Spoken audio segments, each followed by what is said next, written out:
Alright, we are back. US shipping is back. Alright, so took us about 2 weeks to get to this journey, but we're back.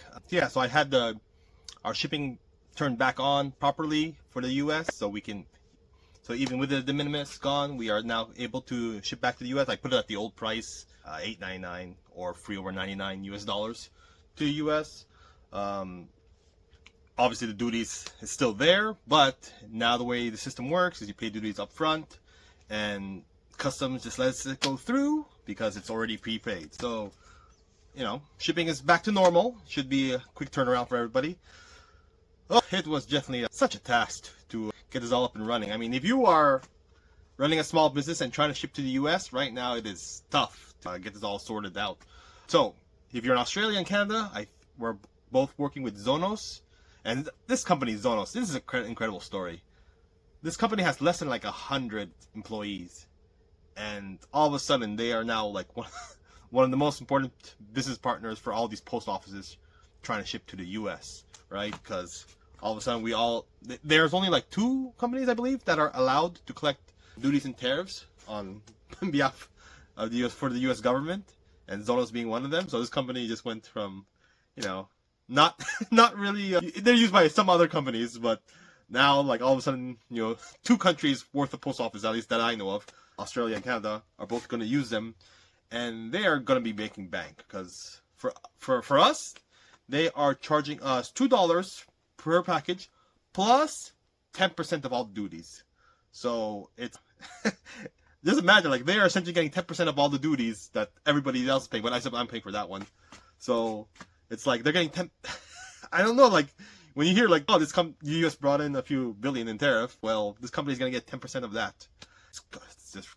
It's well, at least from Canada and Australia, and that's like this company's gonna make massive money, right? They have, if they have lots of clients for however long this is. Yeah, it was something, but I mean, obviously there are maybe now companies that will try to not pay they will not go through the method of prepaying for duties. They'll just send it, and then the customer gets like an invoice later on saying, hey, pay for your thing, which I don't know. I think that it's going to leave a lot of bad taste in people's mouth, but you know, everybody's trying their own methods, right? So our method is to get it prepaid and see how it goes. Oh, so this whole Zonos thing,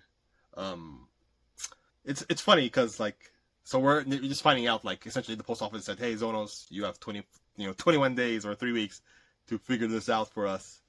And Zonos is, you know, to their credit, they are working on it. And it's funny to see because you go on their website, you know, it started off very bare bone. And they're like, okay, just make accounts. And, you know, oh, by the way, if you're not with the post office, they are charging like $400 just to make an account, just for the privilege of doing this. So I definitely recommend making a post office account if you want to start shipping to the US, unless you want to pay $400, that's fine too. I mean, some companies can afford to pay $400 and not think about it. I mean, it just happened freely, so for me, so I'm happy with that. But yeah, so essentially you see the website for Zonos, and they, you know, it's just a blank page, and you're like, really, this is gonna be it? And then, you know, they have like 2 links, like your invoices, your payments. And then a few days later, they add like add your billing information. So like, okay, cool. And then like add your Canada Post link, and then it's like, okay, what do you mean with my Canada Post link? And Canada Post 3 days later would post like, here's your link. So I'm like, okay. Then you attach it there, and Zone would say, oh, give us some time to connect the accounts. And you're like, you know, I'm always skeptical of the government being able to run efficiently and do this process, but you know, it usually takes time for things to happen, right? So, anyway, here we are, 14 days after this whole thing started. So, our packages are going to the US. I do see packages that are prepaid and they are going to the US, so that seems to be going smoothly. Duties are 30% because the stuff made in China. It's funny because in Canada, the Canadian duties is 35%, but these products are made in, you know, China, so it's 30%. So, you know, classifying everything made in China now is better than making it classified in Canada, so... You know, we're kind of, I don't know how I feel about that, but we'll proceed anyway. I do have people reaching out asking for help. Reddit right now. If you go to the post office, they're trying to figure it out, and I know I'm happy to tell people, like, point them in the right direction, but it is a lot of running around, and I'm slightly now. Everything seems to be working fine. Packages are going to the customers, but Zonos has. I have not seen my prepaid charges on my account yet, which slightly alarms me, because I don't want the bill to come in at the end of the month. Here's your bill of whatever, tens of thousands.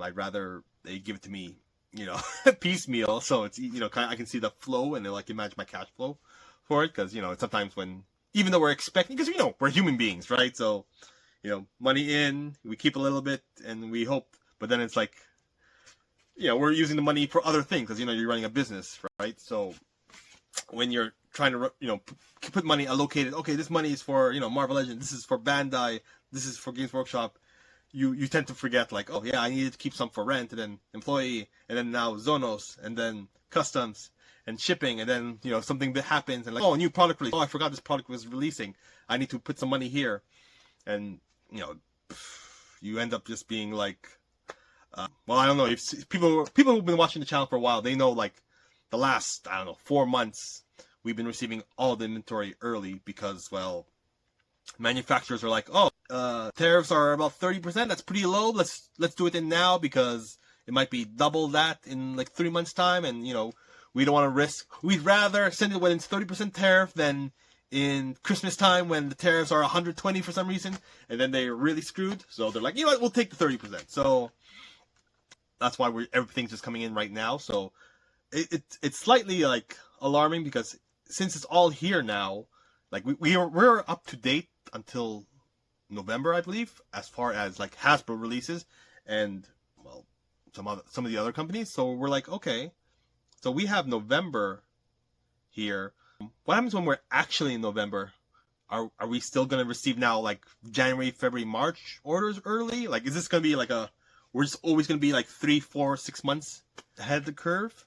I don't know. It's hard to think of what to do.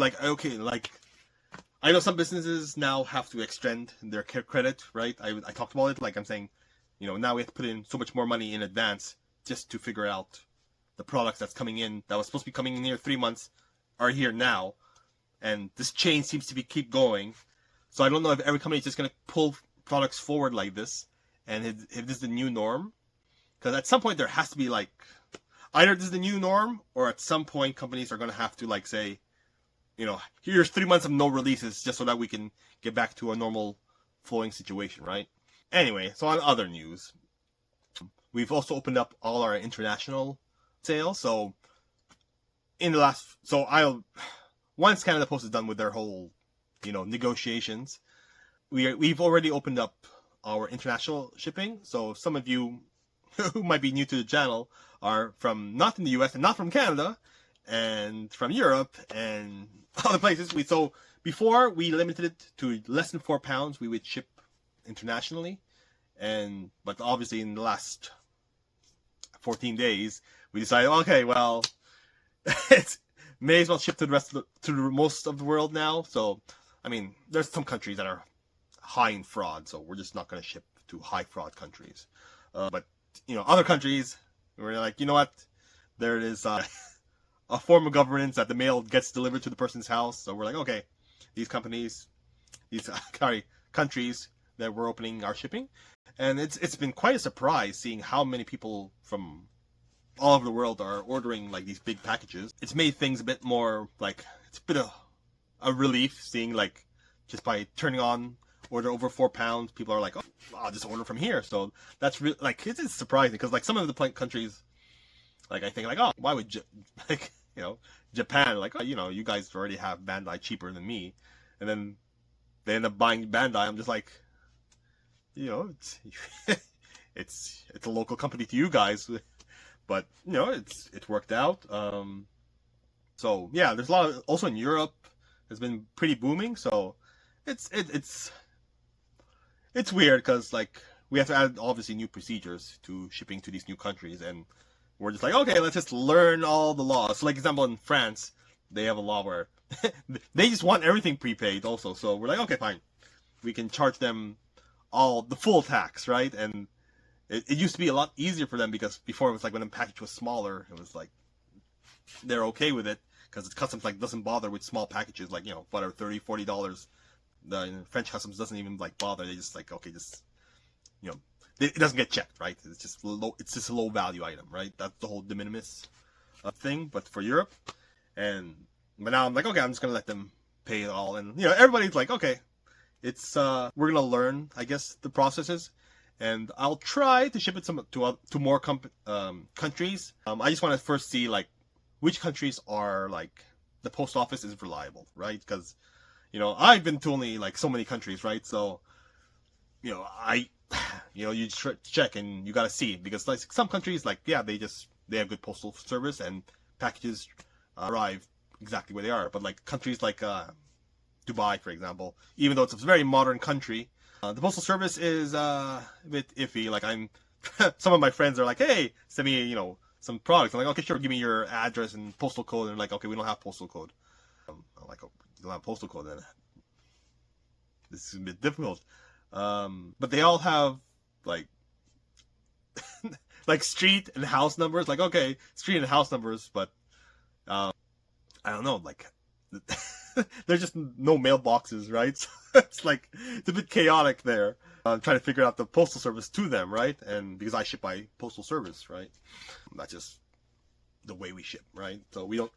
But for them, those countries will probably have to add DHL, FedEx to it, just to be able to ship to them, because you know, DHL and UPS, they'll call you and say, hey, where's this house?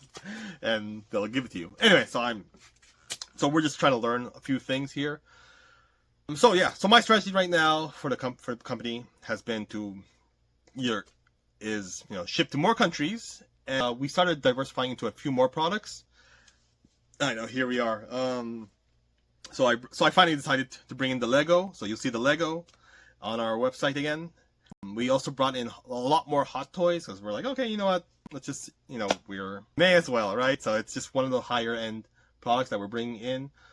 We are having a bit of trouble with 3.0 because 3.0, for some reason, their warehouse is in Hong Kong.